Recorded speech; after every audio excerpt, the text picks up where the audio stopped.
പുതിയ ഗവർണർ രാജേന്ദ്ര വിശ്വനാഥ് അർലേക്കർ കേരളത്തിലെത്തി. മന്ത്രിമാരും ചേർന്ന് വിമാനത്താവളത്തിൽ സ്വീകരിച്ചു. രാജ്ഭവനിൽ നാളെ രാവിലെയാണ് ഗവർണറുടെ സത്യപ്രതിജ്ഞ.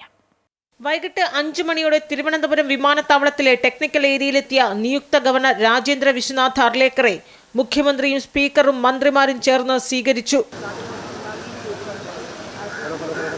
നാളെ രാവിലെ 10:30 രാജ്ഭവനിൽ സത്യപ്രതിജ്ഞ നടക്കും. ഹൈക്കോടതി ചീഫ് ജസ്റ്റിസ് നിതിൻ മധൂക്കർ ജാംദാർ സത്യവാചകം ചൊല്ലിക്കൊടുക്കും. മുഖ്യമന്ത്രി, മന്ത്രിമാർ, ജനപ്രതിനിധികൾ, ഹൈക്കോടതി ജഡ്ജിമാരടക്കം 400 പേർക്ക് ക്ഷണമുണ്ട്. രാവിലെ ഗോവ ഗവർണർ PS ശ്രീധരൻപിള്ളയുമായി രാജേന്ദ്ര അർലേക്കർ കൂടിക്കാഴ്ച നടത്തിയിരുന്നു. ഗോവയിൽ സ്പീക്കർ, മന്ത്രി എന്നീ നിലകളിൽ അദ്ദേഹം പ്രവർത്തിച്ചിട്ടുണ്ട്. ദീർഘകാലം RSS ചുമതലകൾ വഹിച്ച ശേഷം 1989 രാജേന്ദ്ര അർലേക്കർ BJPയിൽ അംഗമാകുന്നത്. സർക്കാരുമായി നിരന്തരം കൊമ്പുകോർത്തിരുന്ന ആരിഫ് മുഹമ്മദ് ഖാന് ശേഷം വരുന്ന പുതിയ ഗവർണർ ഏത് രീതിയിലുള്ള സമീപനമാകും സ്വീകരിക്കുക എന്നത് ശ്രദ്ധേയമാണ്.